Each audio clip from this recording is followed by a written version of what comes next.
What the? Come on, yo.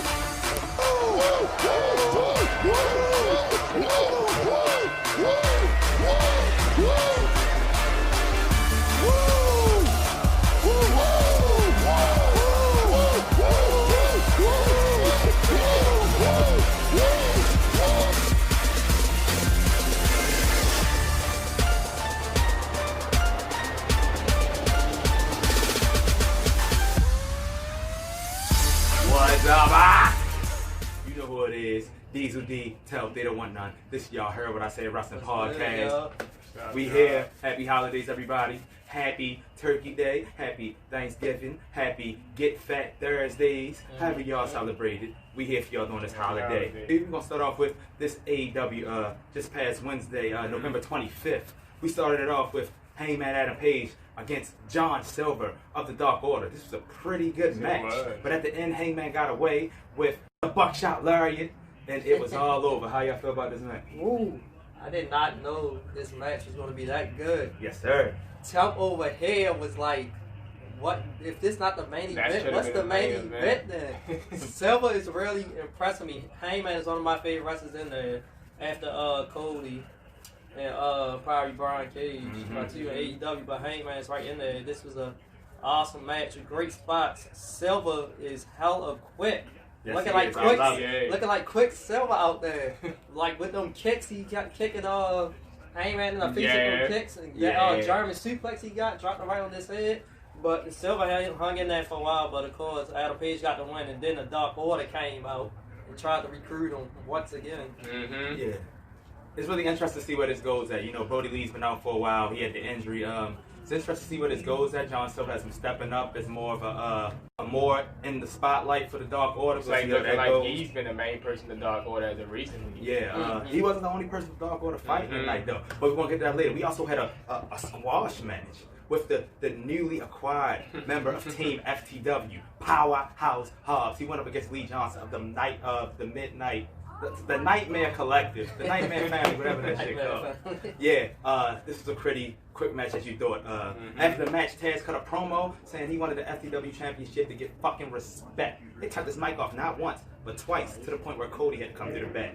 They played this perfectly. They talked each other shit where Taz do a jab at Cody, and then Cody did one right back telling Taz, you so worried about the FTW Championship, then why, and you so worried about wrestling so much, why are you not trying to get Son of Nine? Taz got mad. Cody turned around, caught him with the vintage Taz mission. How y'all feel about this segment? Yeah, he played that out perfect. Like I like that. I like that segment because Taz, he's been doing good with his people. You see, he got Cage, Stubbs, and now Hobbs with him. Yeah. As I said, I pointed out to Darren that AEW has gotten a lot of stables, and he try to make his imprint on his stable, and he wants some damn respect for that FTW title. Taz is pissed off. I saw he tried to call Justin Riley in the ring too. His mic. Yeah. He was like, I'm tired of this. I'm tired of this bullshit. I love the promo. Some people would have a problem with Cody being in the spotlight with every promo. I have no problem with it because each promo it has been beautiful, and it's making you wonder and be curious about what's going to happen next. Okay. So this means everything. I get it, right? FTW is so wonderful. It's so wonderful. Well, answer me this.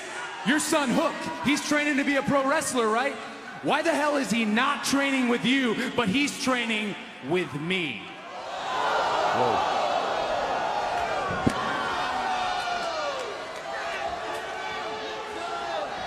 I think we're done. I can't believe you did that. I'm shocked. You're pathetic. You went too far. That was stupid. You can go. That was stupid. Yeah, I'm going. That was stupid. Well, thank. Oh my! Whoa!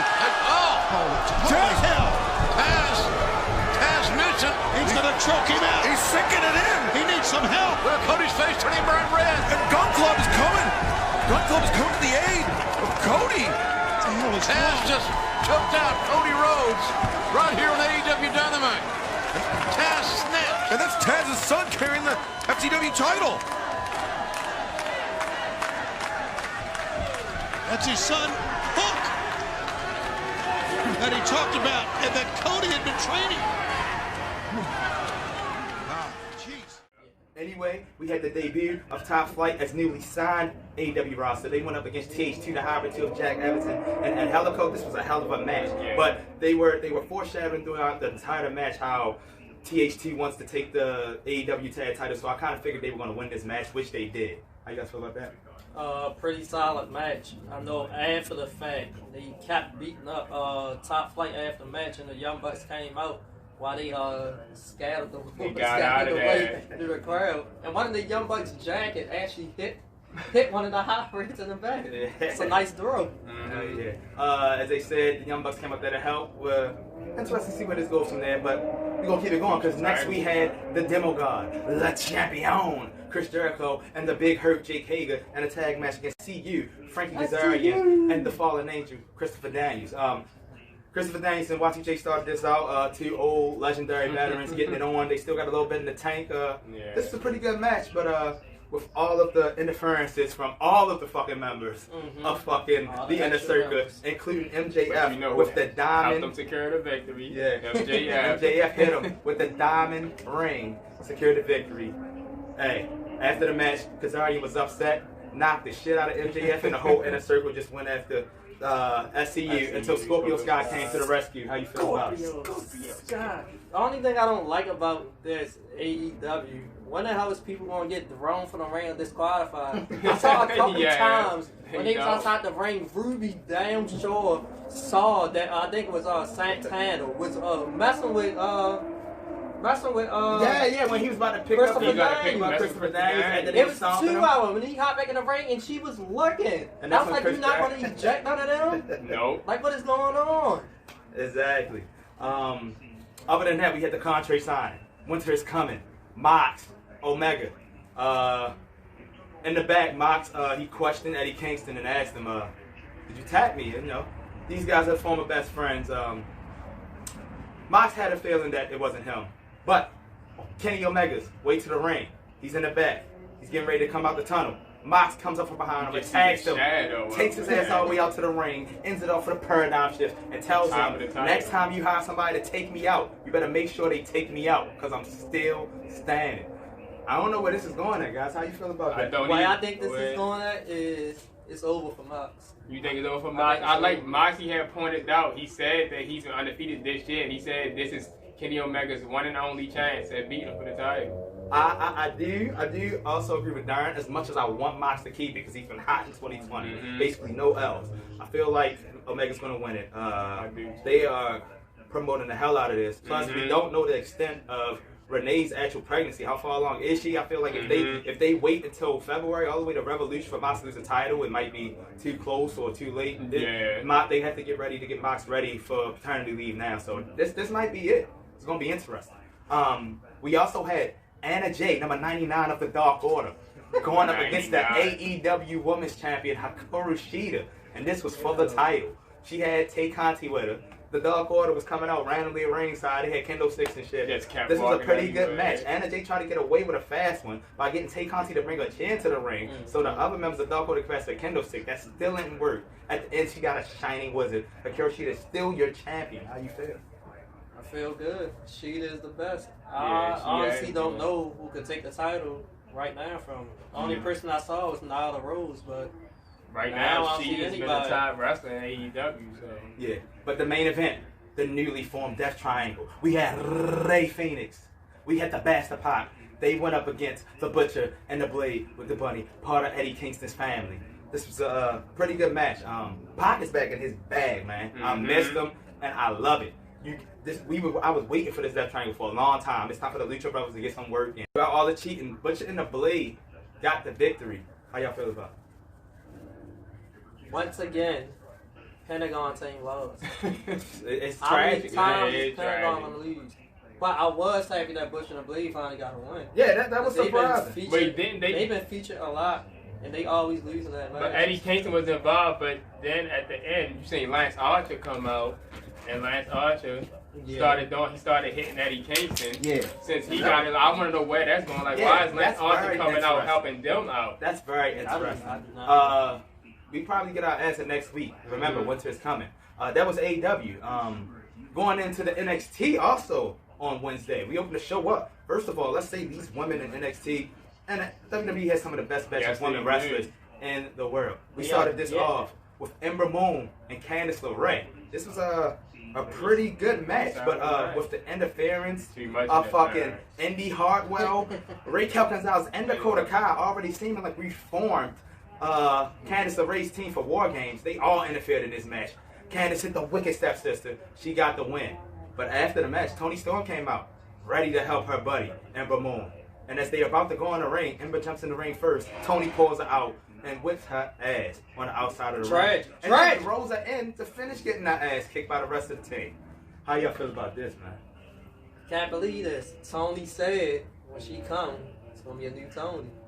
And she just showed us. She did say that. But hey, we not done with that. We'll be back to that later. We also had the Kevin Owens show on NXT as it featured the new NXT North American Tag Team, Leon Ruff. But they played this perfectly. Every time somebody said a name, KO was like, why'd you say that name? They always come out. We had Johnny come out. He talked this shit. Then we had Damian Priest come out and talk this shit. And then he asked for Teddy Long. We knew he wasn't going to get that. But we got the next best thing. NXT General Manager William Regal. And he made a triple threat match for War Games. It's going to be Leon Ruff defending that title against Johnny Gargano and the infamy of whatever his name is, Damian Priest. This is going to be a good match. How y'all feel about this match being added to War Games? I called this from the beginning. Once I saw Leon Ruff take it and Gargano didn't get it back in the rematch next week, and Damian Priest kept coming out to interfering, and Damian Priest never got his rematch for the North American title, I knew a triple threat was coming. And that segment was hilarious as hell. Also, during the segment, Leon Ruff, he talked this shit too. Kevin Owens got it out of him. The young boy, he's feeling confident. He's 24. Yeah. And he's going on to NXT TakeOver War Games and to that triple threat, and I hope he keeps the title. Enjoy your first takeover, young buck. His first takeover. Undisputed Era also came out and talked their shit. Kyle O'Reilly said he wanted the match against Pete Dunne tonight to figure out who would get the advantage at War Games. So that match will be coming up a little later. We also had Cameron Grimes straight to the moon going up against Jake Atlas. And once he got the match after executing the cave-in, and then after the match, Dexter Lumis appeared behind him with a cartoon appearing all across the screen that had fucking Cameron Grimes running for his damn life. And Rhea Ripley coming out to let us know about her future. She said she's here to stay. At that point, she was interfered by Candice LeRae and her whole squad, which consists now of Toni Storm, Raquel Gonzalez, and Dakota Kai. They came out carrying Io Shirai. Says we're the only ones that's going after anything, and we here to run everything. Rhea Ripley put on a show trying to take out the whole crew. In the end, this crew took over. And how you guys feel about this segment? It's pretty much a certainty who we know is going to be on Shotzi's team. What you should be Rhea Ripley, Io, and Ember Moon. You saw early in the night they came out there, beat her up, then they beat Rhea Ripley up, and then they carried Io out there to show Rhea they beat her up. And guess what? That's a hell of a squad. That's a beautiful squad. Welcome to War Games. Timothy Thatcher going up against Kushida, in which Tommaso set at ringside. These boys put on some excellent catch wrestling. And Kushida, he locked it on. Thatcher tapped. We know what's coming. Tommaso wants Thatcher, and there's nothing Thatcher can do about it. I think Kushida is the next #1 contender. Kushida been getting work. Ever since he lashed out on Velveteen, he's been getting work. Kushida, Kyle O'Reilly, the Chisel, Pete Dunne, the Bruiserweight. They put on a slugfest and a ladder match to determine who gets that briefcase for the advantage. This was a good ass match. Pat McAfee said early in the show he wasn't there. He was at home in Indianapolis at the Pat McAfee studio. I already knew at that point this match was not going to end clean. At the beginning of the match, they showed Lorcan and Birch on the podium. They showed the rest of the Undisputed Era on their podiums. This match was getting it in. Suplexes through ladders, submissions on ladders. There was a whole bunch of shit going on. Bitter ends on barricades. At the end, we had a masked person come from the back, interfere, push Kyle O'Reilly off the ladder, which helped Pete Dunne get the win. This was awesome. This was awesome. Nice, awesome, brutal match. That spot with the suplex through the ladder. Oh my goodness. That was beautiful. Pulled each other back through the ladder, making that shoulder hit the ladder. It was a main twist of the ladder where Kyle O'Reilly fell off. Like he got hurt. Same thing happened to Pete Dunne on the ladder, fell on his knee. Looked like he got hurt. Bit her in on a guardrail. But then that's the quickest I ever saw somebody get up from the bitter end. He got right in that. He got right in there. That's what started picking He's the done ladder. from getting climbing up the ladder. That's what you call a ladder match. That was a too. beautiful match. Yes. I like that. So, going into War Games. For the brand, we'll have the advantage, which we are seeing. The War Games is shaping up to be nice. We have the Women's War Games match. We have the Men's War Game match. We have a triple threat for the North American Championship. It's going to be interesting what else they add to the card, but War Games is shaping up. One more. Dexter Loomis versus Cameron Grimes. Yeah, they need to end in a that. strap match. In a strap match. I forgot So about they might that. add one more match. They might That's add one 4 more, matches. but then again, them 2 War Games matches Yeah, going to be long. they So we're gonna going to take see long. where they go. But y'all heard it, guys. We always here to keep entertained. Y'all heard I what we reviewed said. AEW and NXT this week. Happy Thanksgiving, Yes, guys. sir. We be back at you with more. Y'all heard it.